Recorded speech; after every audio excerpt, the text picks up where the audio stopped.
అందరికీ నమస్కారం. కథా కథనం స్టోరీస్ ఆఫ్ ద సోల్కి స్వాగతం. ఇవాల్టి మన కథ పళ్ళు నాలుక వివాదం. వింటేనే భలే నవ్వొస్తున్నది కదా. అయితే ఇంకెందుకు కథలోకి వెళ్ళిపోదాం. అయితే మనందరికీ తెలుసు, మన నోట్లో పళ్ళ మధ్యలో నాలిక ఉంటుందని. వీటి మధ్యన ఒకసారి ఒక వివాదం చోటు చేసుకుంది.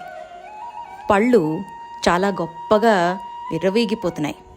మేము ఇంతమంది ఉన్నాము, మేమే కనుక లేకపోతే అసలు మనిషికి ఆహారమే వెళ్ళదు, బలమే లేదు అని. వెంటనే వీటన్నిటి మధ్యలో ఉన్న నాలిక వాటన్నిటికీ సరితూగేలాగా, ఏమీ కాదు, మీకన్నా నేనే గొప్ప, నేనే కనుక రుచి చూడకపోతే ఆహారం తాలూకా వివరాలన్నీ ఎలా తెలుస్తాయి మనిషికి అంటుంది. సర్లే, మేమే కనుక పళ్ళు అంటాయన్నమాట, మేమే కనుక తినే పదార్థాలని నమలకుంటే నీకు రుచి ఎలా తెలుస్తుంది, చెప్పు అంటాయి. అనేసరికి వెంటనే నాలుకంటుంది, సరేలే, నువ్వు నవలడానికి నేనే కదా ఆహారాన్ని ఇటు అటు తోసేది పళ్ళ కిందకి, లేకపోతే నువ్వెలా నవ్వులుతున్నావు అని.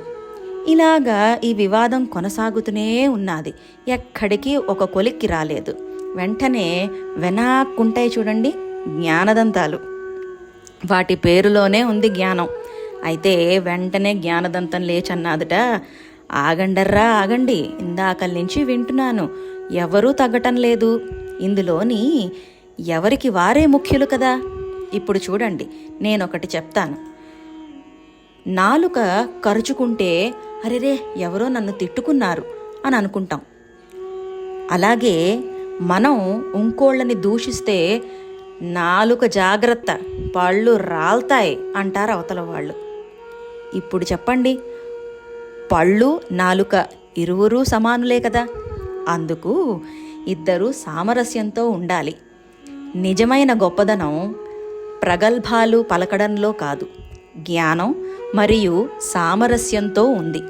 ఇది తెలుసుకుని మసలుకుంటే జీవితం హాయిగా ఉంటుంది. సరేనా? అది కథ. ఇంకా కథ కంచికి, మనం ఇంటికి. మీ అందరికీ కనుక ఈ కథ నచ్చితే please like, share and subscribe. Signing off. కథా కథనం స్టోరీస్ ఆఫ్ ద సోల్.